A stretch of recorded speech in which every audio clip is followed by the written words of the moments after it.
नमस्कार बच्चों, आज अपन पढ़ रहे हैं अपनी किताब का पाठ 9 जिसका नाम है प्रकाश। प्रकाश क्या है? सबसे पहले प्रश्न उठता है कि प्रकाश क्या है। प्रकाश क्या है? प्रकाश एक प्रकार की ऊर्जा है। प्रकाश एक प्रकार की ऊर्जा है जो वस्तुओं को क्या बनाती है? दृश्यमान बनाती है, देखने योग्य बनाती है। अगर किसी चीज पर प्रकाश गिरता है तभी आप उस वस्तु को देख सकते हैं, चाहे आपकी आंखें कितनी भी तेज हो। अंधेरे में आपको वस्तु दिखाई नहीं देती क्योंकि क्या नहीं होता? प्रकाश नहीं होता। अतः किसी भी वस्तु के दिखाई देने के लिए जरूरी है कि उस पर प्रकाश गिरे। और पृथ्वी पर प्रकाश का पारंपरिक सर्वाधिक प्राकृतिक स्रोत है सूर्य। अदरवाइज पृथ्वी पर भी कुछ दिखाई नहीं देता। जैसा कि आप देखते हो कि दिन में तो सूर्य का प्रकाश रहता है और हमको सभी वस्तुएं दिखाई देती है, लेकिन रात को आपको कुछ भी दिखाई नहीं देता बिना किसी कृत्रिम रोशनी को करे। हालांकि तारों से प्रकाश आता है, लेकिन तारों से आने वाला प्रकाश इतना पर्याप्त नहीं होता कि आपको वस्तु दृश्यमान बना सके। इसलिए आपको कोई कृत्रिम प्रकाश यूज में लेना पड़ता है, चाहे वो ट्यूबलाइट हो, लाइट हो, बड़ी लाइट हो, कुछ भी हो। तो यानी पृथ्वी पर प्रकाश का एक प्राकृतिक स्रोत क्या है? सूर्य है। क्या है? और कृत्रिम स्रोत होते हैं अपने ट्यूबलाइट, बल्ब, ये सब हमारे कैसे स्रोत है? कृत्रिम स्रोत है। अर्थात पृथ्वी पर प्रकाश के दो प्रकार के स्रोत हो गए, प्राकृतिक और कृत्रिम। प्राकृतिक स्रोत सूर्य और कृत्रिम ट्यूबलाइट, बल्ब आदि। अब अपन देखेंगे कि प्रकाश एक प्रकार की, मैंने बोला, ऊर्जा है। और प्रकाश के ऊर्जा है तो इसके दो प्रकार के नेचर होते हैं। प्रकाश की प्रकृति द्वैत प्रकार की होती है, अर्थात ये कणीय भी होता है और तरंग प्रकृति भी। यानी प्रकाश जो है वो कण के रूप में भी रह सकता है और तरंग के रूप में भी गमन कर सकता है। कणीय प्रकृति और तरंग प्रकृति आप बड़ी कक्षाओं में पढ़ेंगे, लेकिन आपको पता होना चाहिए कि तरंग प्रकृति के कारण प्रकाश में अध्यारोपण और विवर्तन ये दो गुण पाए जाते हैं। इसी प्रकार कणीय प्रकृति के कारण प्रकाश के विद्युत प्रभाव और द्रव्य से अन्योन्य क्रिया, ये दोनों गुण प्रकाश की कणीय प्रकृति को बताते हैं। और अध्यारोपण और विवर्तन तरंग प्रकृति को बताते हैं। अध्यारोपण का मतलब है प्रकाश का दो किरणें आपस में एक दूसरे पर अध्यारोपित हो जाना, एक दूसरे के ऊपर आ जाना, तो वो कहलाएगा अध्यारोपण। विवर्तन प्रकाश का किसी भी अवरोध के किनारों पर मुड़ जाना। प्रकाश का किसी भी अवरोध के किनारों पर, जैसे मान लो दीवार आ जाती है, सूर्य का प्रकाश आ रहा है, बीच में दीवार आती है तो वो अपनी दिशा को यूं मोड़ लेगा।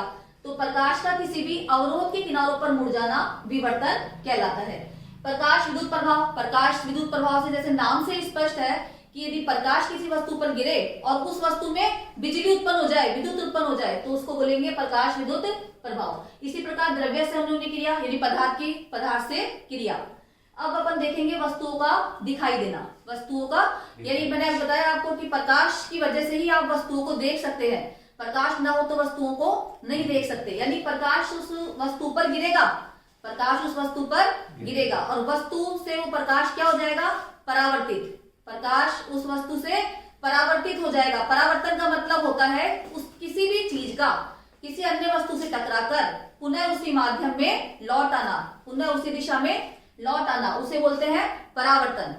किसी भी प्रकाश का, ध्वनि का या किसी भी माध्यम का किसी भी माध्यम से टकराकर पुनः उसी माध्यम में लौट आना परावर्तन कहलाता है। तो प्रकाश उस वस्तु पे गिरेगा, वस्तु से परावर्तित प्रकाश हमारी आंख में प्रवेश करेगा, हमारी आंख में प्रवेश करेगा। आंख में प्रवेश करने के बाद हमारे आंख में आपको पता है संरचना पाई जाती है, आपने पहली कक्षाओं में पढ़ा है, रेटिना पाई जाती है। हमारे नेत्र की 3 परतें हैं, दृढ़ पटल, रक्त पटल और दृष्टि पटल। दृष्टि पटल का नाम ही रेटिना है। तो हमारी रेटिना पर प्रतिबिंब बन जाता है, फोटो खिंच जाती है उसकी, और उसकी वजह से हमको वस्तु दिखाई देती है। इसी प्रकार अब आगे देखेंगे अपन कि कुछ वस्तुएं हमें सफेद रंग की दिखाई देती है और कुछ हमें काली रंग की दिखाई देती है। क्यों दिखाई देती है? यदि प्रकाश, अब आपने बोला कि किसी वस्तु पे प्रकाश गिरता है तभी हमको वो वस्तु दिखाई देती है। तो यदि अगर प्रकाश गिरने वाले सभी रंगों को, आपको पता है श्वेत प्रकाश 7 रंगों से मिलकर बना है। कितने रंगों से मिलकर बना है? 7 रंगों से। ये 7 रंग अपन पहले पढ़ चुके हैं। वीडियो जो आपको बताई थी सीक्वेंस, बैंगनी, आसमानी, नीला, हरा, पीला, नारंगी और लाल। इसको आप स्पेक्ट्रम के प्रिज्म से अगर आप उसको देखोगे सूर्य के प्रकाश को, तो आपको वो 7 रंग स्पष्ट दिखाई दे देते हैं, क्योंकि प्रिज्म जो होता है वो श्वेत प्रकाश को 7 रंगों में बांटने की क्षमता रखता है। इस प्रकार प्रकाश का अगर यदि किसी वस्तु पर प्रकाश गिर रहा है और वो वस्तु उन सभी 7 के 7 रंगों को ही परावर्तित कर देती है। जो श्वेत प्रकाश हमारा 7 रंगों से मिलकर बना है और वस्तु उन साथ के साथ रंगों को ही क्या कर देती है, परावर्तित कर देती है, पुनः उसी माध्यम में लौटा देती है, तो वो वस्तु हमें श्वेत दिखाई देती है, सफेद रंग की दिखाई देती है। वस्तु का काला दिखाई देना, यदि प्रकाश किसी वस्तु पर गिर रहा है और वो वस्तु उन सभी रंगों को ही अवशोषित कर लेती है। दो प्रकार की क्रिया है, अवशोषण और परावर्तन। अवशोषण और परावर्तन, यदि प्रकाश के सभी रंगों को वो वस्तु अवशोषित कर लेती है तो वो वस्तु हमें काले रंग की दिखाई देगी।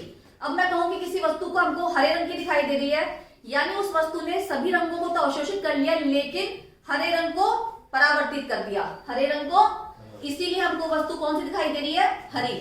नीले रंग की दिखाई दे रही है, यानी सबको तो अवशोषित कर लिया, नीले रंग को परावर्तित कर दिया, वापस लौटा दिया, इसलिए हमको वो वस्तु नीले रंग की दिखाई दे रही है। अब अपन आगे देखेंगे, दो प्रकार की वस्तुएं हैं, पारदर्शी और अपारदर्शी। पारदर्शी और, ये तो आपको नाम से पता है, छठी सातवीं में आप पढ़ चुके हैं। पारदर्शी वस्तुएं ऐसी वस्तुएं हैं जिनमें प्रकाश आर पार जा सकता है, अपारदर्शी होती है जिनमें कि प्रकाश आर पार नहीं जा सकता। तो पारदर्शी वस्तु में चूंकि आर पार निकल जाता है प्रकाश, इसलिए आप उसके आर पार देख सकते हो। चूंकि अपारदर्शी वस्तु में प्रकाश आगे प्रवेश नहीं कर सकता, आगे उसके आर पार नहीं जा सकता, इसलिए आपको उसकी क्या दिखाई देती है, छाया। क्या दिखाई देती है, छाया। इस प्रकार अपन देखेंगे कि प्रकाश के अपन ने कई गुण पढ़े, कणीय प्रकृति, तरंग प्रकृति, प्रकाश के वस्तु का दिखाई देना, कौन से रंग की दिखाई दे रही है वो, इसके अलावा पारदर्शी, अपारदर्शी। उसके बाद अपन आगे देखेंगे परावर्तन। जब ये अपन पहले ही शुरू में बता चुके हैं, परावर्तन क्या है, परावर्तन है किसी भी प्रकाश का या ध्वनि का किसी माध्यम से टकराकर, किसी माध्यम से टकराकर पुनः उसी माध्यम में वापस लौट आना परावर्तन कहलाता है।